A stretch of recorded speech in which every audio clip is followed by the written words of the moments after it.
Hello everyone.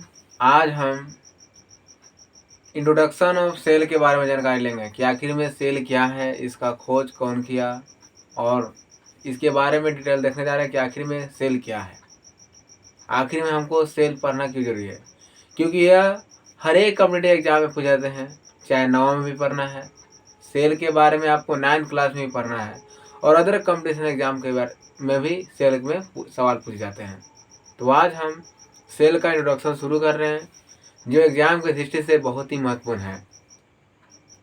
तो basically देखा जाए कि आखिर में सेल क्या है, व्हाट इज कोशिका, आखिर में कोशिका है क्या। हम देखते हैं जनरली देखा जाता है कि कोई भी मेरे बॉडी है, कोई भी अंग है, कट जाते हैं तो वहाँ कुछ देर के लिए घाव रहता है। फिर देखते हैं कि क्लियरली देखते हैं 2-3 दिन बाद, यानी 2-3 4-5 दिन 10 दिन वो घाव भर जाते हैं, नीमन हो जाते हैं। आखिर कारण क्या है? क्योंकि वहाँ सेल होते हैं। जब घाव आते हैं, जब डैमेज होता है सेल, यानी कोशिका मर जाती है और फिर वह धीरे धीरे नया वहाँ सेल आ जाता है। तो यही आपका सेल था। आइए तो इसके बारे में जानते हैं। सबसे पहले ये जान लेते हैं कि कोशिका का खोज सर्वप्रथम रॉबर्ट हुक ने किया 1665 में। लेकिन वो खोज किए थे तो वो मृत कोशिका था। बात सही है कि सर्वप्रथम ये कोशिका का खोज रॉबर्ट हुक ने किया था, लेकिन वह मृत कोशिका का खोज किए थे। 1665 ईस्वी को मृत कोशिका का खोज रॉबर्ट हुक ने किए थे। लेकिन 1674 ईस्वी को लेवेन हॉक ने जीवित कोशिका का खोज किया था, इसलिए उनको फादर ऑफ बैक्टीरियोलॉजी कहा जाता है। लेकिन रॉबर्ट हुक को फादर ऑफ साइटोलॉजी कहा जाता है। तो उसके बारे में हम थोड़ा देखना चाहते हैं कि आखिर में सेल क्या है। इस आज हम इंट्रोडक्शन केवल देखेंगे, क्योंकि ये 9वां क्लास और अदर कॉम्पिटिशन एग्जाम के लिए बहुत ही महत्वपूर्ण है। आइए तो देखते हैं। यहाँ लिखा हुआ है कि ऑल कॉम्पिटिशन एग्जाम, और एंड लिख सकते हैं कि 9th, ठीक है। ये 9th क्लास में तो पढ़ना तो है ही है, ठीक है। ये 9th क्लास में भी पढ़ना है और अदर कॉम्पिटिशन एग्जाम के लिए भी बहुत ही महत्वपूर्ण है सेल। तो हम आज बेस इंट्रोडक्शन ऑफ सेल चालू किए हैं कि आखिर में इंट्रोडक्शन क्या है सेल का। तो सबसे पहले याद रखना है कि कहता है कि सेल का अध्ययन को साइटोलॉजी कहते हैं। अगर हम सेल के बारे में पढ़ रहे हैं तो उसे क्या कहेंगे? हम साइटोलॉजी कहेंगे।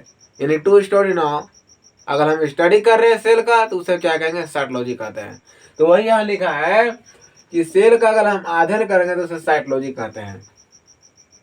अगला कह रहा है कि सेल यानी कोशिका, क्योंकि सेल को हम क्या कहते हैं? कोशिका कहते हैं। तो कोशिका प्रत्येक जीवधारी के संरचनात्मक कृत्यात्मक इकाई बताए दिए थे कि हमारा कोई भी अंग कट रहा है तो वहां क्या हो रहा है? सेल क्या हो रहा है? डैमेज हो रहा है और फिर वहां नया आ जा रहा है सेल। तो यही तो काम है सेल का। तो यहाँ कह रहा है कि लिखा है कि सेल प्रत्येक जीवधारी की संरचनात्मक तथा क्रियात्मक इकाई है। यानी कोशिका हमारे जीवन के संरचनात्मक एवं क्रियात्मक क्या है? इकाई है।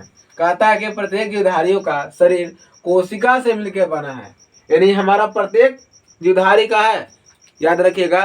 पहला आपका कोशिका आता है, कोशिका के समूह को उत्तक कहते हैं, उत्तक के समूह को अंग कहते हैं, अंग के समूह को अंग तंत्र कहते हैं और अंग तंत्र के समूह को हम शरीर कहते हैं। इस प्रकार शरीर का निर्माण करता है। तो वही यहाँ से लिख रहा है कि हमारा जितना भी शरीर है वो एकदम कोशिका से ही मिलकर बना है। तो हमारा याद रखना है कि शरीर की सबसे छोटी इकाई, तो याद रखिएगा वो कोशिका ही है। इसे तो कहा गया है कि प्रत्येक जीवधारी का शरीर क्या है? लिखा है कि सेल प्रत्येक जीवधारी के संरचनात्मक क्रियात्मक क्या है? इकाई है। अगला कह रहा है कि सर्वप्रथम सेल का खोज बताए देते हैं कि सर्वप्रथम सेल का खोज 1665 में रॉबर्ट हुक ने किया था। इसलिए इन्हें क्या कहा जाता है? तो फादर ऑफ साइटोलॉजी कहा जाता है, ठीक है। लेकिन मैंने बताया था कि रॉबर्ट हुक ने मृत कोशिका का खोज किया था, मृत सेल का खोज किया था। और यहाँ और बात बता रहा है कि मृत कोशिका को हम नेफ्रोसिस कहते हैं। याद रखिएगा कि आखिर में हम मृत कोशिका को क्या कहते हैं? तो नेफ्रोसिस कहते हैं। क्या कहते हैं? नेफ्रोसिस। अगला कहता है कि सर्वप्रथम जीवित कोशिका खोज कौन किया था? 1674 में एंटोनी वान ल्यूवेनहॉक ने किया था। तो सर्वप्रथम जीवित कोशिका खोज एंटोनी वान ल्यूवेनहॉक ने किया था। इसलिए इन्हें क्या कहा जाता है? तो फादर ऑफ बैक्टीरियोलॉजी कहा जाता है। अगला कह रहा है कि स्लाइडन, याद रखिएगा ये पॉइंट है, उसके बाद येहू है, येहू है, येहू है, ये नहीं है, ये है, ये है, ठीक है। इधर ये है, ये है, ये है, ये है, ये है और ये है, ठीक है।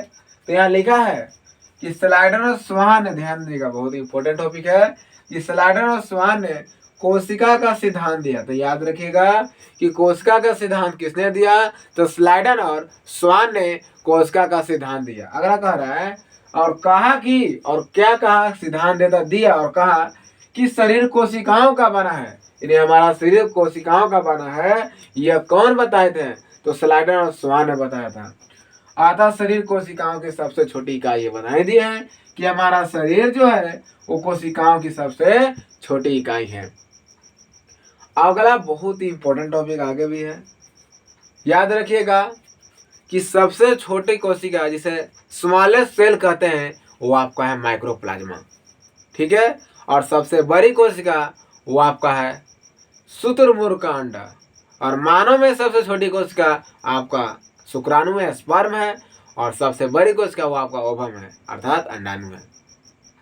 तो और याद रखिएगा कि तंत्रिका कोशिका का विभाजन नहीं किया जा सकता है। कारण यही है कि अगर हमारा तंत्रिका कोशिका को डर से भी चोट लगेगा तो मृत्यु हो जाएगा, लेकिन यदि लीवर को चोट लगेगा तो वो अपने स्वतः ही अपने से उसे ठीक कर लेगा। लेकिन एक बार तंत्रिका कोशिका को लग गया तो वापस ठीक होने वाला नहीं है, मरना तय तो तय है। तो वही यहाँ से कह रहा है कि सबसे छोटा कोशिका किसे कहते हैं, तो माइक्रोप्लाज्मा को कहते हैं। और सबसे बड़ा हम शुतुरमुर्ग का अंडा को कहते हैं। और मानव में सबसे छोटा जो कोशिका होता है वो आपका शुक्राणु है। और सबसे बड़ा कोशिका होता है वो आपका अंडाणु है। क्या है, तो आपका अंडाणु है, याद रखिएगा। और यहाँ बता दिया कि तंत्रिका कोशिका का विभाजन नहीं होता है, लेकिन लीवर का विभाजन होता है, क्योंकि यह स्वतः ठीक हो जाता है। अगर हमारे किसी पार्ट और बॉडी पर चोट लग रहा है तो ठीक हो जाता है, लेकिन यदि तंत्रिका कोशिका पर चोट लग जाएगा तो हम वो ठीक नहीं हो पाएगा और हमारा मरना तय है। तो आज के लिए यहाँ तक रहते हैं। यदि वीडियो अच्छा लगता है तो कृपया लाइक करें, शेयर करें और कमेंट भी लिखें कि वीडियो कैसा लगा है। Thank you.